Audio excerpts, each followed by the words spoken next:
14 जून 2026 की सुबह रविवार का दिन, छुट्टी का दिन, नेपाल के विराटनगर शहर में ट्रैफिक चौक के पास एक होटल है। नाम है शुभम होटल। यहां बंद कमरे में एक व्यक्ति की तबीयत खराब हुई, जिसके बाद मौजूद दोस्त आनन फानन में उसे अस्पताल लेकर भागे, लेकिन अस्पताल पहुंचते ही उस व्यक्ति को मृत घोषित कर दिया गया। और जब उस शख्स की पहचान हुई तो नेपाल से लेकर बिहार तक हड़कंप मच गया, क्योंकि वो शख्स कोई और नहीं बल्कि पटना के मशहूर ज्ञान बिंदु एकेडमी के डायरेक्टर रोशन आनंद सर के छोटे भाई प्रिंस यादव थे।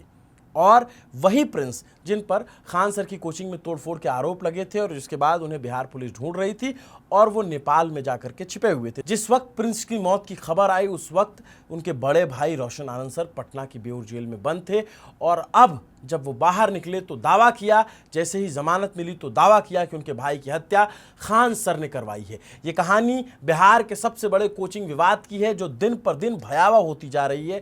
क्या हुआ प्रिंस यादव के साथ, कैसे हुई उनकी मृत्यु, और इस पूरे मामले में खान सर पर उंगलियां क्यों उठ रही हैं, और तमाम आरोपों पर खान सर के जवाब क्या हैं, नेपाल पुलिस और घर वालों के बयान में क्या दिख रहा है, सब बताएंगे। नमस्ते, अभिनव पांडे नाम है मेरा और आप देख रहे हैं न्यूज़ पिंच। पहले तो बात आप ये समझिए कि 24 बरस के प्रिंस यादव कौन थे और खान सर रोशन सर विवाद से उनका क्या रिश्ता था। ये समझने के लिए हमें थोड़ा पीछे चलना होगा। 2 जून 2026 की वो रात जब पटना में खान सर के कोचिंग सेंटर के बाहर एक बड़ा हंगामा हुआ, मारपीट हुई, पोस्टर बैनर विवाद में दोनों की कोचिंग्स के गार्ड आपस में भिड़ गए, पथराव हुआ, खान सर के गार्ड को रॉड से पीटा गया और फायरिंग का दावा भी किया गया, ये खान सर की तरफ से, जो कि बाद में सामने आया कि खान सर के गार्ड्स ने ही फायरिंग की थी। इस पूरे मामले में खान ग्लोबल स्टडीज के स्टाफ कन्हैया कुमार की शिकायत के बाद कदम कुआं थाने में एफआईआर दर्ज हुई। इस एफआईआर में रोशन आनंद के साथ साथ उनके छोटे भाई प्रिंस यादव को भी मुख्य आरोपी बनाया गया। गिरफ्तारी का डर था, पुलिस तलाश में थी और इसी डर की वजह से प्रिंस अपने 5 साथियों के साथ नेपाल चले गए और विराटनगर के शुभम होटल में डेरा डाल लिया। लेकिन ये पहली बार नहीं था। 2021 में भी खान सर की कोचिंग पर हुए हमले के मामले का आरोप जो है प्रिंस यादव पर कुछ लोगों ने लगाया था। खान सर के जो समर्थक हैं या खान सर की जो टीम के लोग हैं उनकी तरफ से भी ऐसी बात सामने आई थी। अब बात आते हैं उस रात पर जो प्रिंस यादव के लिए आखिरी साबित हुई। नेपाल पुलिस और मीडिया रिपोर्ट्स की माने कि 13-14 जून की दरमियानी रात प्रिंस यादव विराटनगर के शुभम होटल में अपने 5 साथियों के साथ थे। रात में करीब 11 बजे अचानक प्रिंस यादव की तबीयत बिगड़ने लगी, सांसें भारी हो गई, हालत गंभीर होते देख एम्बुलेंस बुलाई गई। उन्हें पहले विराटनगर के न्यूरो अस्पताल ले जाया गया और उनको वहां पर बताया गया कि उनकी वहां मौत हो गई। कई सारे मीडिया रिपोर्ट्स ने और भी दावे किए हैं कि प्रिंस को श्री कोसी अस्पताल भेजा गया, लेकिन अस्पताल पहुंचने से पहले ही प्रिंस की जान चली गई और डॉक्टरों ने उन्हें वहां मृत घोषित कर दिया। सुबह होते ही नेपाल पुलिस हरकत में आई। मोरंग जिला पुलिस ने मामले की गंभीरता को देखते हुए अलग अलग जांच टीमें गठित की। प्रिंस के साथ होटल में ठहरे 5 साथियों को हिरासत में लेकर पूछताछ की गई।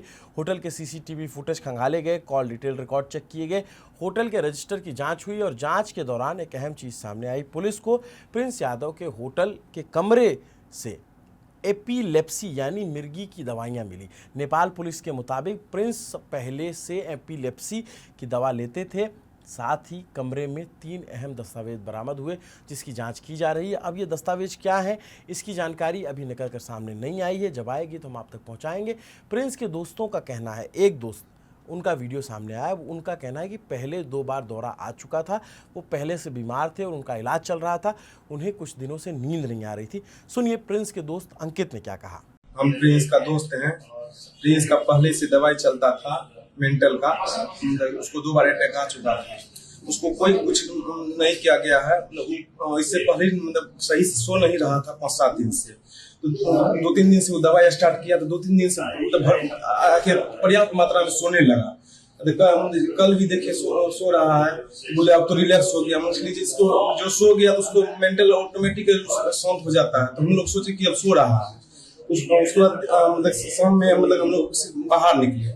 एक मतलब मेरे साथ में जो है ललटू और परजेश जो है उसको वहाँ पे छोड़ के गए, तो बाकी मतलब पर्याप्त मात्रा में सो रहा था। धीरे धीरे लंबा मतलब सांस लेने लगा, लंबा सांस लेने लगा।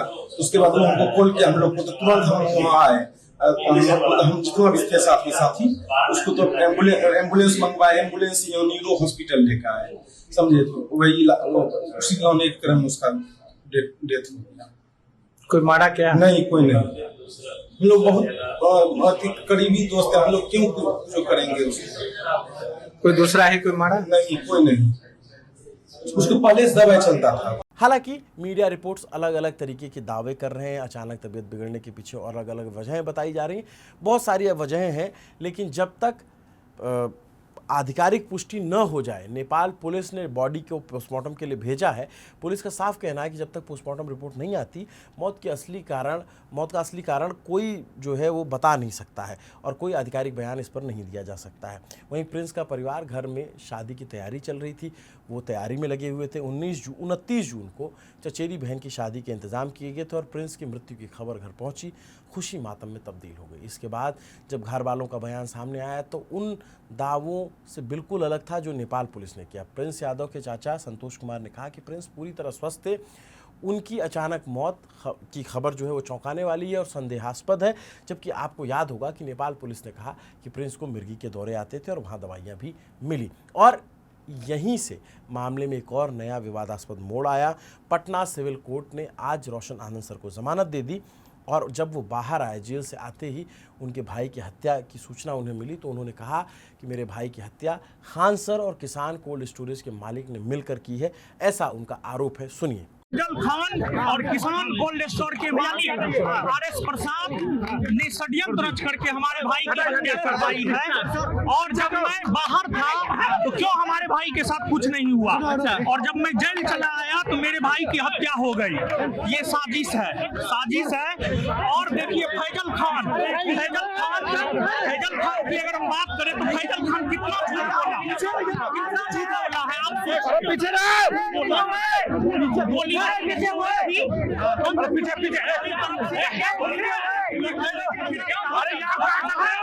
हुई है, किसकी तरफ से हुआ? गोलीबारी हुआ है।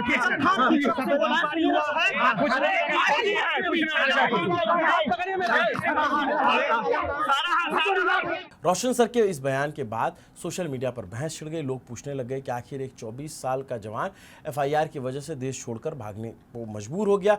लोगों ने कहा कि पहले मारपीट किसने शुरू की? एफआईआर अगर नहीं होती तो क्या प्रिंस आज जिंदा होते? अगर मारपीट की सूरत हाल इतने आगे तक नहीं पहुंची होती तो क्या एफआईआर दर्ज होती? अपना अपना खेमा, अपने अपने तरीके के सवाल हैं और इसी सोशल मीडिया के अंधी दौड़ के बीच राजनीति भी मैदान में आ गई है। जनशक्ति जनता दल के संस्थापक और लालू यादव के बड़े बेटे तेज प्रताप यादव ने तो सीधे सीधे खान सर पर ही प्रिंस यादव की हत्या का आरोप लगाया। नहीं, देखिए, पूरा दूध का दूध और पानी का पानी और स्पष्ट क्लियर हो गया है कि जो हत्या जो कराया गया है खान सर के द्वारा ही कराया गया है। ये स्पष्ट है, क्लियर है। इसलिए उनको बचाया जा रहा है, उनको पेरोल पे नहीं छोड़ा जा रहा। ये पूरे तरीके से सच्चाई सामने आ चुका है सबके, किस तरीके से हत्या कराया गया है। अब चारों तरफ से आरोप खान सर की तरफ उठ रहे हैं। रोशन सर उन्हें अपने भाई का हत्यारा बता रहे हैं। तो आप सवाल है कि इस पर खान सर ने क्या कहा, उनको भी तो जवाब देना चाहिए। उन्होंने कुछ बोला कि नहीं बोला? तो उनका भी एक वीडियो सामने आया जिसमें वो प्रिंस यादव को श्रद्धांजलि देते दिखे और बोले कि मामले की निष्पक्ष जांच होनी चाहिए। सुनिए। एकदम दिल दहल गया। किसी परिवार के लिए इससे कठिन दौर क्या आ सकता है? भगवान इस कठिन दौर से निकलने के लिए उनको सहन शक्ति दे। इतनी भयानक स्थिति भी और इतनी कठोर स्थिति में वो कैसे निकल पाएंगे लोग? इस घटना के बाद पता नहीं कैसे परिवार सहन करेगा इसको। इस कठिन दौर में हमारी संवेदना परिवार के साथ है। अब हर पक्ष के अलग अलग दावे हैं। नेपाल पुलिस और प्रिंस यादव के दोस्त दावा अलग कर रहे हैं। प्रिंस का मेडिकल ट्रीटमेंट चल रहा था, उनको मिर्गी के दौरे आते थे। परिवार कह रहा है कि प्रिंस बिल्कुल स्वस्थ थे। रोशन सर और तेज प्रताप दावा कर रहे हैं कि उनके भाई की हत्या हुई है। इस हत्या में खान सर का हाथ है, ऐसा आरोप है। और खान सर वो इस मामले की निष्पक्ष जांच की बात कर रहे हैं और प्रिंस यादव को श्रद्धांजलि दे रहे हैं। नेपाल पुलिस की जांच जारी है, पोस्टमार्टम रिपोर्ट का इंतजार है, जिसके बाद बहुत से खुलासे निकलकर सामने आएंगे जिस पर हम आपको बताएंगे। लेकिन एक सवाल है कि आखिर इन सब के बीच हो क्या रहा है? जो असली मुद्दे थे स्टूडेंट्स के, वो गायब हो गए, उस पर अब कोई बात नहीं हो रही है। दो टीचरों के आपसी वर्चस्व की लड़ाई इस हद तक पहुंची कि एक ने आज अपने भाई को खो दिया। रोशन आनंद सर, व्यक्तिगत तौर पे मैं उनसे मिला हूं और बहुत ही सज्जन व्यक्ति हैं, शालीन व्यक्ति हैं, बच्चों को पढ़ाते हैं। उनके भाई उनका सहयोग करते थे, लेकिन मारपीट में उनका नाम आया, जो कि उसमें बहुत सारे वीडियोस और उस पर आरोप लगा। रोशन सर की गिरफ्तारी हुई। उनके यहाँ कोचिंग पढ़ने वाले बच्चों की क्या स्थिति होगी, क्या हो रहा होगा, ये सब कोई कहने वाली बात नहीं। लेकिन एक व्यक्ति ने अपने छोटे भाई को खो दिया है, उसकी तकलीफ़, उसका गम एक उसको बताया नहीं जा सकता, शब्दों में बयान नहीं किया जा सकता। अब सवाल ये है कि क्या कोचिंग चलाना या कोचिंग के बीच आपसी कंपटीशन करना ये सब कुछ गलत है? नहीं, सब कुछ सही है। कंपटीशन होना चाहिए, हेल्दी कंपटीशन होना चाहिए। यही बात माननीय पटना उच्च न्यायालय ने बोला कि आप लोग कोचिंग चलाते हैं, शिक्षक हैं, आप लोग हेल्दी कंपटीशन करिए, शिक्षक की तरह व्यवहार कीजिए, आपराधिक गतिविधियों में लिप्त मत होइए।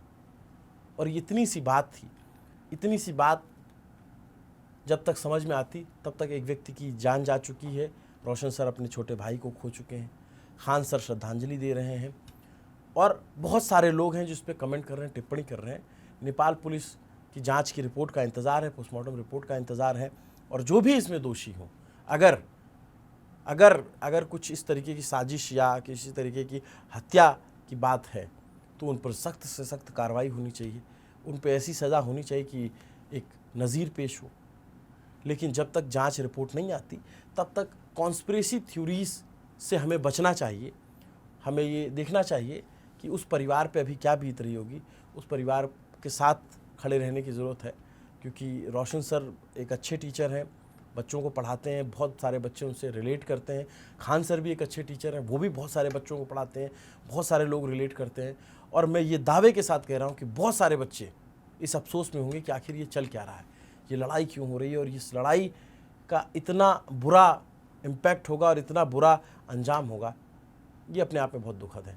नमस्ते, अभिनव पांडे नाम है मेरा। आपके लिए ये खबर हमारे साथी सूरज ने लिखी थी, कैमरे पर दर्ज किया सुधांशु ने। देखते रहिए न्यूज़ पिंच। शुक्रिया। इस पर जो भी अपडेट होगा हम आप तक पहुंचाते रहेंगे।